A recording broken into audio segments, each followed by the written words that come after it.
Bonjour, bienvenue sur Elilou Crochette. Aujourd'hui, nous allons apprendre comment faire un tawashi, une éponge qui vient du Japon et qui permet de laver la vaisselle, la cuisine et lavable en machine et bien sûr naturel.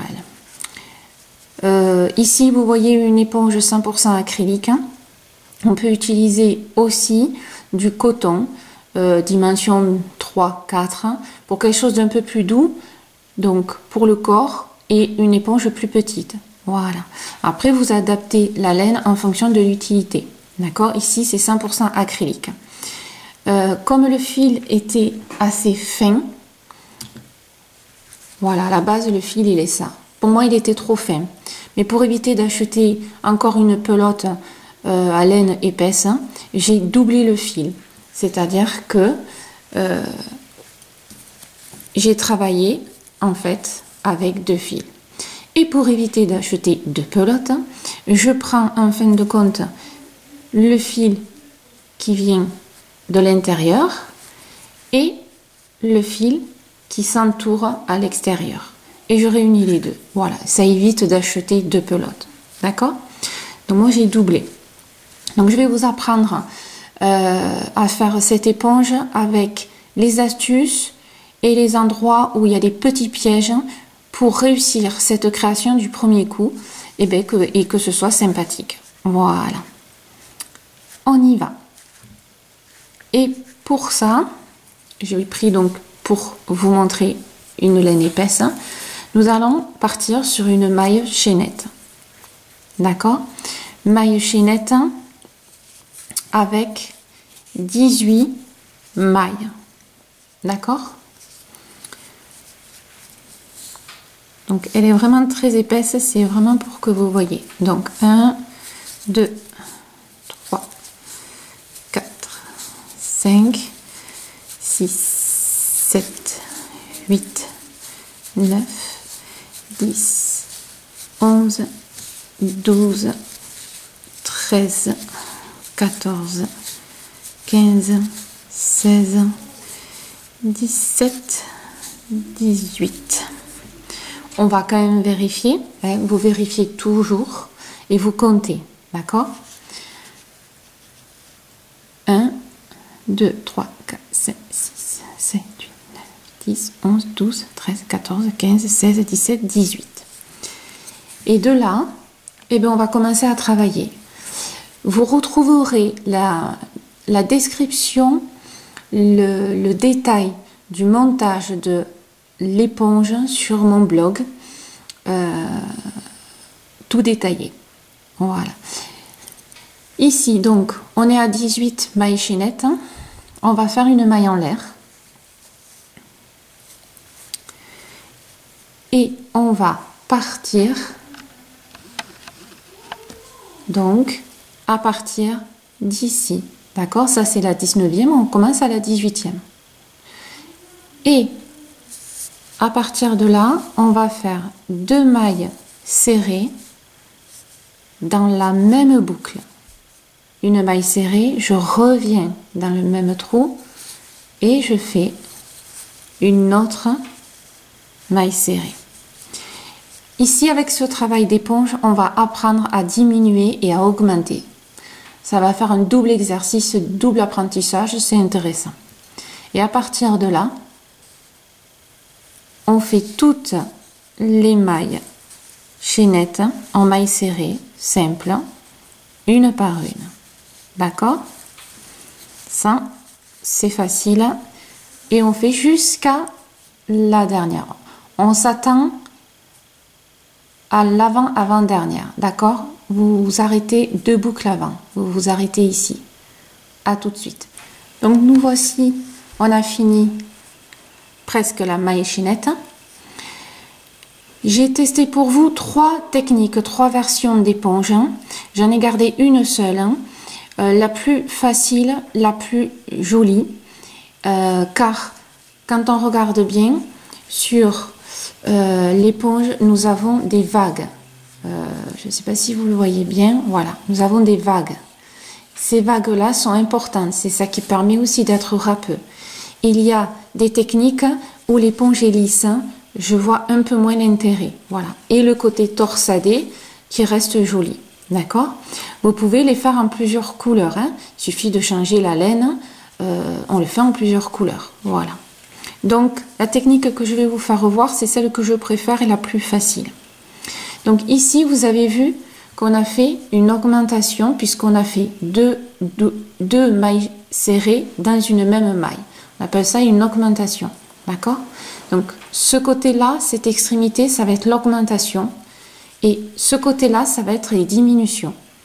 Et de là, ben, on va apprendre à diminuer et à augmenter. Donc, pour faire la diminution, on va rentrer dans la première boucle.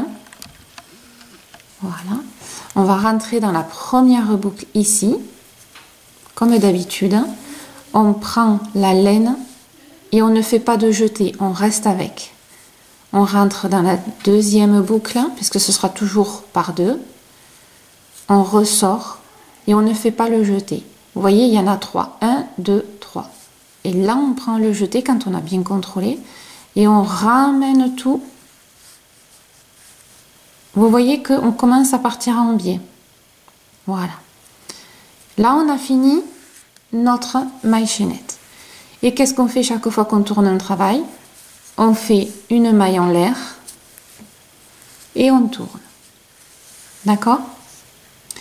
Donc, je récapitule qui est très important. Ici, on fera les augmentations. Ici, on fera les diminutions automatiquement.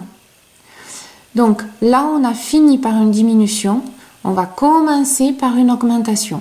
Par une diminution, excusez-moi. On a fini par une diminution. On va commencer par une diminution. D'accord? Ici, on finira par une augmentation. On commencera par une augmentation. On finit par une diminution. Commence par une diminution. Et ainsi de suite. D'accord? Il y a une petite particularité. Il y en aura deux. Hein? Donc, nous allons commencer à faire la deuxième partie. Alors, d'habitude, quand on fait un travail au crochet, on prend les deux là. On prend les deux boucles. D'accord? Qui sont 2 par 2. D'accord? Cette fois-ci, on va travailler avec la maille qui est derrière. Ici, on va prendre celle-là. D'accord? On ne prend pas les deux. On va prendre tout au long du travail celle qui est derrière. Quand on travaille comme ça, hein, on voit plus facilement la première, mais on va prendre la deuxième ici, celle qui est derrière, hein, qui est d'ailleurs un peu penchée. D'accord? On va travailler avec celle-là. Donc, comme je vous ai dit, on a fini par une diminution. On va continuer, recommencer, commencer avec une diminution. Donc, on prend l'arrière, hein, la boucle arrière. Hein. On va chercher donc le fil. Et on reprend la boucle arrière. Hein, et on va chercher avec le fil. 3 boucles. Et on fait notre jeté et on fait le crochet. D'accord? Vous avez vu le travail? Il est décalé. Hein? Ici, il y a les boucles de devant. Nous, on travaille les boucles de derrière. Et à partir de là, eh bien, on va faire maille serrée tout au long, dans chaque maille, classique, hein, mais toujours avec la boucle arrière. Toujours. Jusqu'à la fin du travail. L'éponge se fait ainsi. Et c'est ça qui va permettre de faire les fameuses ondulations. D'accord? Voilà. Vous avez une petite vidéo aussi sur mon blog qui vous fait voir comment travailler le point à côte, parce qu'on appelle ça le point à côte, pour faire une écharpe. Hein? Voilà, qui est aussi sur mon blog. N'hésitez pas à aller voir. Et voilà. Alors, c'est moins facile parce qu'on n'a pas l'habitude d'aller la chercher derrière. Hein? Voilà. Mais c'est faisable. on fait attention, surtout au début, hein, pour prendre vraiment que cette boucle-là. C'est pour ça que je vous invite, quand vous faites votre première éponge, la première maille à côte, de prendre quand même de la grosse laine. Hein. Ça permet quand même de mieux travailler et de savoir vraiment, pour apprendre, c'est quand même plus facile. Donc là, on arrive à l'extrémité de notre maille chaînette, et donc on arrive du côté augmentation. D'accord? Et là, nous avons un petit piège quand on ne fait pas attention et qui en fin de compte détruit le travail et c'est impossible de faire une éponge. Donc là, vous voyez, on a ce côté arrondi. Ça, on s'en occupe pas. Notre dernière maille, elle est là. D'accord? On va pas jusque là. Hein. Notre dernière à plat, si on regarde bien, c'est celle-là. Donc, on va chercher notre boucle arrière. On fait notre première maille serrée. On fait la deuxième, puisque c'est une augmentation. D'accord? Là, jusque-là, tout va bien. Puisqu'on tourne le travail, eh bien, on fait une maille en l'air. Voilà. Et on tourne. Et alors là, le réflexe que nous avons, c'est de partir sur le travail, en fait, de cette boucle-là. Vous la voyez? Voilà. On a tendance à dire, bon, ben j'arrive, et puis je vais commencer mon travail sur la première boucle. Eh bien non. Si vous faites ça, il n'y a pas assez d'augmentation par rapport à la diminution, et votre travail ne va pas partir en biais.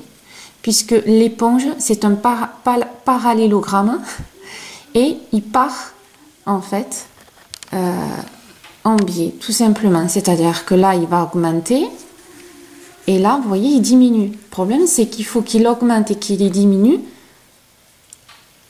en égalité. C'est-à-dire qu'il y a 18 mailles, là, il y a 18 mailles, il faut toujours qu'il y ait 18 mailles. Donc, si vous crochetez là où il ne faut pas, ben, en fin de compte, vous vous retrouvez ben, avec 16, 15 mailles, et là, ben, vous jetez le travail, hein, c'est plus la peine.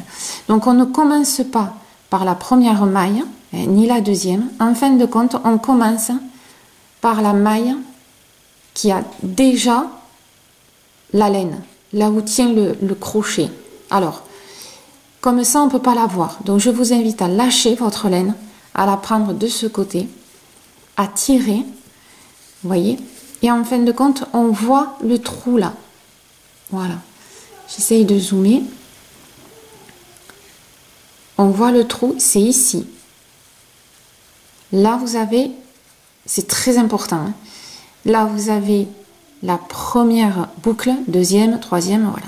Ce n'est pas ici. Vous voyez, c'est le trou qu'il y a ici, là. Voilà. Là. Là, vous voyez, là, c'est ma laine, hein, où j'ai fait ma boucle en l'air. Voilà. Si je tire un petit peu, on voit le creux ici. Alors, c'est vrai que c'est très juste, hein, mais c'est là qu'on doit commencer l'augmentation. C'est important. Donc, moi, je tiens ma laine ici. Je ne cherche pas à comprendre. Je rentre dans le trou. D'accord? Vous voyez, là, on le voit mieux. Je reprends ma laine. Je vais la chercher. Voilà. Vous le voyez un petit peu plus facilement. Voilà. Je fais mon jeté classique, hein, et je rentre dans le trou. Je retourne au même endroit. Et je fais ma deuxième maille serrée. Et là, et pensez à bien resserrer parce que ça a tendance à se détendre. Et là, vous ramenez bien. Là, j'ai fait mon augmentation. Vous la voyez? Là, elle y est. Et elle est au bon endroit. Alors, n'ayez pas peur, hein, que ça fasse des ondulations comme ça. Ça ne pose aucun problème au travail. C'est normal. Et de là, eh ben, on n'oublie pas, attention, on ne saute pas une boucle. Hein, on revient à notre première. Et on passe toujours derrière. D'accord? On fait notre maille serrée. Et ainsi de suite, hein, tout au long de la maille chaînette. Qui est donc ici, hein, c'est toujours une maille chaînette, hein, si on regarde bien. D'accord?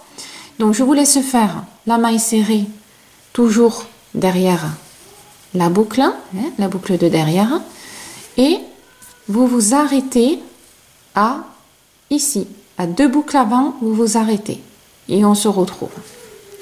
Nous voici donc à la fin de nos mailles, hein, puisqu'on a fait toute la maille serrée.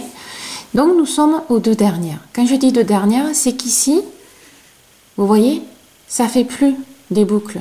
C'est impossible de rentrer un crochet là-dedans, ça fait des nœuds, d'accord? Donc à partir de là, vous comptez toujours 2 boucles, 1, 2, hein? Vous faites à l'envers. Faites attention, ne me loupez pas une maille. Hein? Si celle-là vous croyez qu'on ne la fait pas et que vous faites 1, 2, ça fausse aussi. Donc on part toujours de là, des petits nœuds, hein? Vous voyez, ça ressemble à rien, hein? Et on compte 1 et 2, d'accord?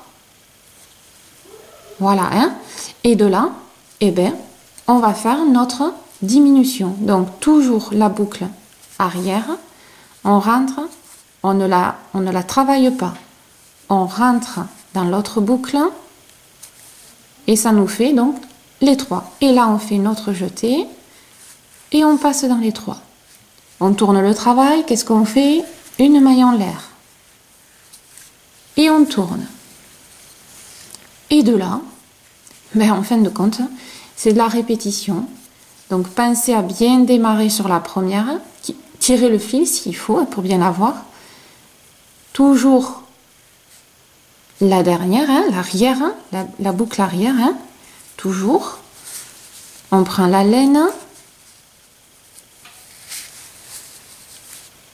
et on fait notre diminution.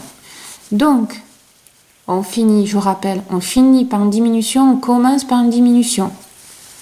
On finit par une augmentation, on commence par une augmentation. D'accord? Dans les augmentations, c'est facile à voir, hein. Voilà, ça fait une grosse petite boule, voilà. Et on part en biais, d'accord? On part de ce côté. Et la diminution, eh bien, elle part de ce côté. Et ça fait notre parallélogramme qui va vraiment se faire dans ce sens-là. D'accord? Donc, vous vérifiez de temps en temps, il faut qu'il y ait 18 boucles là, d'accord? Tout le long du travail. Vous en avez fait 18 là, il faut qu'il y en ait toujours 18 et quand vous finissez, il y en a toujours 18. Donc, pour 18 mailles, on fait 18 rangs. Si vous voulez une éponge plus grande, par exemple 24 mailles, ça vous fait 24 rangs à faire. D'accord? Pensez que la maille en l'air que nous avons fait, hein, c'est-à-dire la 18 mailles chaînettes, on a fait une maille en l'air 19, on est rentré dans la 18. Elle ne compte pas la dernière qu'on a fait, d'accord? Donc pour 18 mailles, on fait 19 rangs. Voilà, vous voyez. Si vous en faites 24, vous en faites 24 rangs. D'accord? Ça, c'est assez facile. Donc, vous allez monter donc vos 18 rangs pour 18 mailles et on va se rejoindre à la fin pour vous expliquer la suite et la transformer donc en éponge. À tout de suite. Voilà, nous avons fini notre création. Vous voyez que c'est un parallélogramme, donc c'est augmentation, diminution, d'accord? Donc nous avons fini le travail en fait de ce côté. Donc vous avez fait 18 rangs. Petite astuce, 2, 4, 6, 8, 10, 12, 14, 16, 18. D'accord? De là, on va faire la transformation en éponge. Donc, on a le travail ici. Alors, comme tout, vous allez... Donc, alors, quand vous allez couper, ne coupez pas court. Prenez large puisque nous allons faire avec l'aiguille, on va commencer à fermer les côtés, hein. Donc prenez voilà une marge pour fermer. Voilà. Donc là, notre dernière boucle, hein, qu'on clôture en faisant presque une maille. Voilà. Fermée. Donc pensez que c'est là où on avait le crochet. D'accord? Ça, c'est le début. Donc qu'est-ce qu'on fait? On le tourne comme ça. On a le début et la fin, même côté, d'accord? Et de là, vous ramenez la pointe à la pointe ici, d'accord? Et vous ramenez celui-ci à la pointe d'à côté. Et ça vous fait un tube que l'on va coudre au milieu. Et on va commencer notre éponge. Donc là, on va oublier donc le crochet, on va travailler avec l'aiguille. Donc nous avons, rappelez-vous, notre laine que nous avons gardée, assez longue. Vous le rentrez donc, hop, à l'aiguille. Oui, ça passe, malgré sa taille. Voilà. Et là, on va faire de la couture. Donc,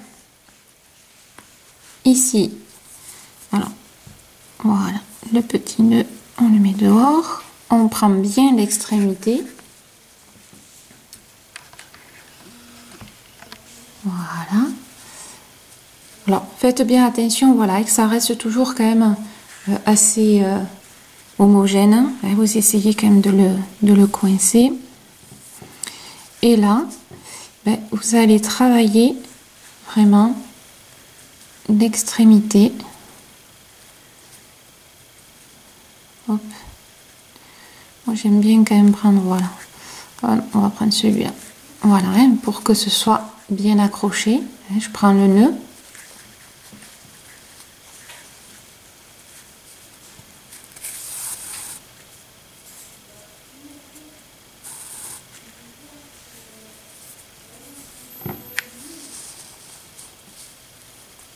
Voilà. Pour aider le travail, moi ce que je fais, voilà, je ramène, voilà, en extrémité comme ça. Comme ça, j'ai les bords à bord et on travaille beaucoup mieux. Donc, de là, là, hein, on fait de la couture. Hein.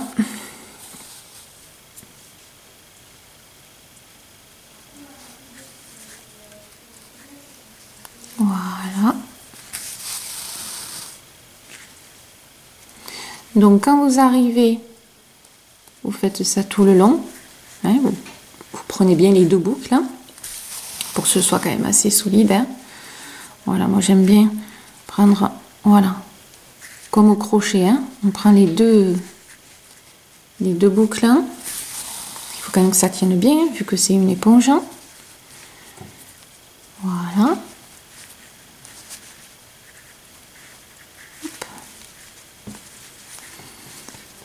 Et vous allez faire ça tout du long. Et on se retrouve ici. D'accord? Voilà, donc nous avons fermé le tube. Là, vous faites les nœuds classiques. Quand vous avez fini, on le retourne. Voilà. D'accord? Vous voyez que le travail est correct parce que les ondulations sont de travers. D'accord? Voilà. Et de là, on va fermer en haut et en bas. Pour ça, donc on reprend notre couture. Et on va... Alors, pour que l'éponge tourne, hein, vous voyez, elle tourne, on va coudre dans le sens vers la gauche. C'est-à-dire que c'est, on va pas dans ce sens-là, on va à l'opposé, on va à gauche. D'accord? Et on va, en fait, rentrer. Alors, quand on prend de la grosse laine comme moi, c'est un peu plus compliqué. Voilà. Donc, vous voyez, on va en fait faire la couture qu'après on va serrer. Voilà.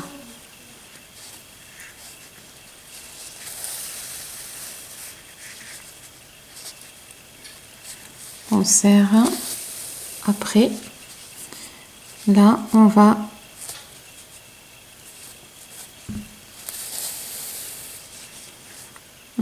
toutes les mailles.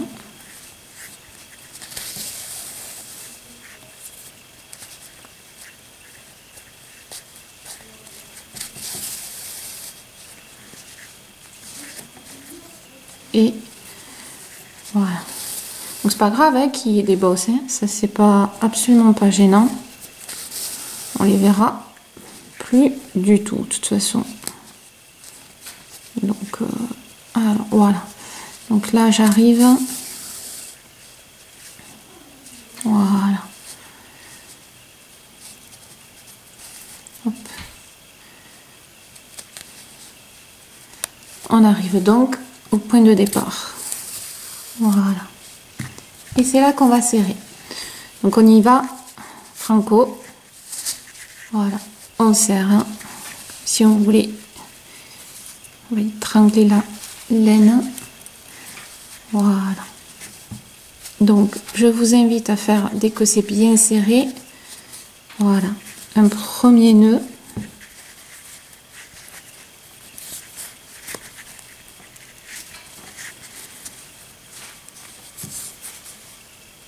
Voilà.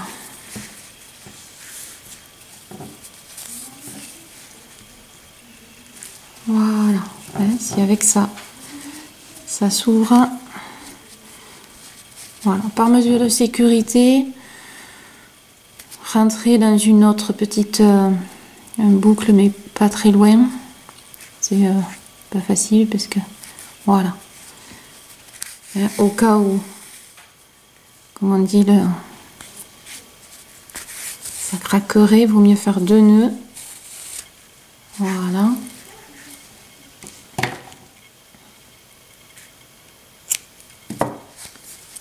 Et deuxième série de nœuds. Voilà.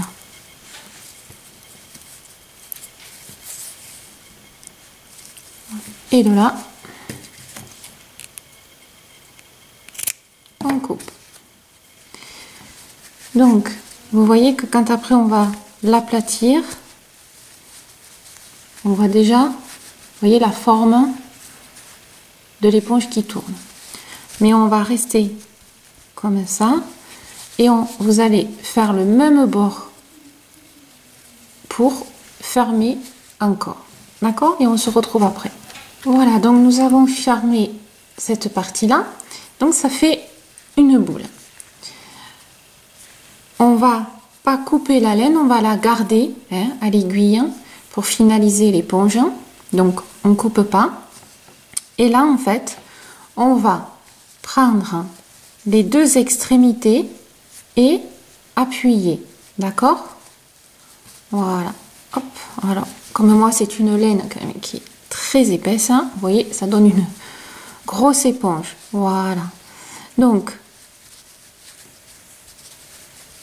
voilà ce que ça donne. Hein. Donc, on appuie. Hein.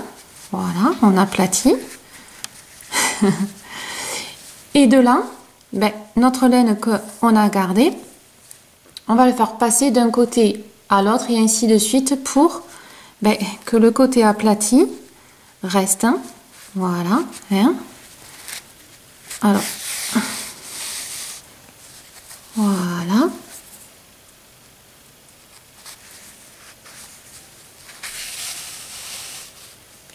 Et là, vous lésinez pas, hein, vous y allez. Hein.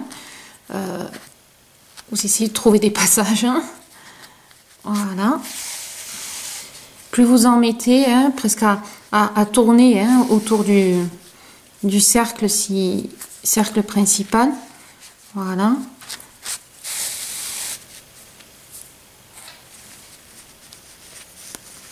Parce que le but, c'est qu'elle reste aplatie.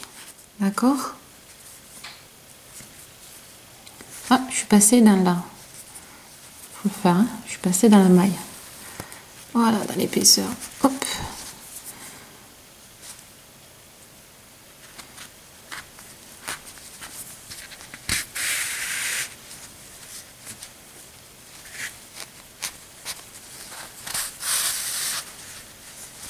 Voilà, et vous tirez bien, hein, vous serrez bien. Alors moi j'ai une aiguille en plastique. Hein. Je reconnais que des fois il vaut mieux une aiguille en fer. Hein. Voilà. Là, on va essayer de remédier un petit peu à la bosse. Un jour, cette aiguille, elle va me rester dans les mains. Voilà. Bon, et le but n'est pas d'aplatir tout ça, hein, c'est d'aplatir le creux. Hein. Voilà. Moi, j'en profite pour ramener à l'autre bout de la laine, faire un nœud bien serré. Voilà. Par mesure de sécurité, on refait petite tournée de laine. Voilà. Et dernier nœud. Voilà. Hop. Et après, cette fois-ci, on coupe. Alors, qu'il y ait des petits nœuds, hein, c'est pas gênant. Hein, c'est une éponge quand même. Hein, d'accord, c'est pas une écharpe. Où ça doit être impeccable. Donc, vous voyez, ça tourne dans le bon sens. Ça fait le côté, voilà, un peu... alors, ça dépend des laines. Quand vous mettez des couleurs, ça le rend un peu plus. Hein, voilà. Donc, vous avez vu que j'ai utilisé une laine de 5-6. Là, c'était une laine à la base, hein, la fine de 3-4 que j'ai doublée. Hein, voilà. Donc, vous avez vu la différence de taille. Petite vaisselle, grosse vaisselle. Voilà. Ensuite, je vous invite à faire aussi avec du coton 6-7, doux, agréable pour le corps. Hein, pour faire peut-être un petit gommage du corps ou ceux qui veulent une éponge naturelle pour la baignoire. D'accord? Pour des petites, vraiment éponges, hein, du coton, 3-4. Voilà, vous avez vu, c'est très très fin. Et là, vous faites des petites éponges et aussi très doux. Voilà. Donc, suivant l'utilité, ça vous fera des éponges différentes. À vous d'adapter. Vous avez la recette. Je vous souhaite de bien travailler. Et merci de me suivre sur Elilou Crochette. À très bientôt.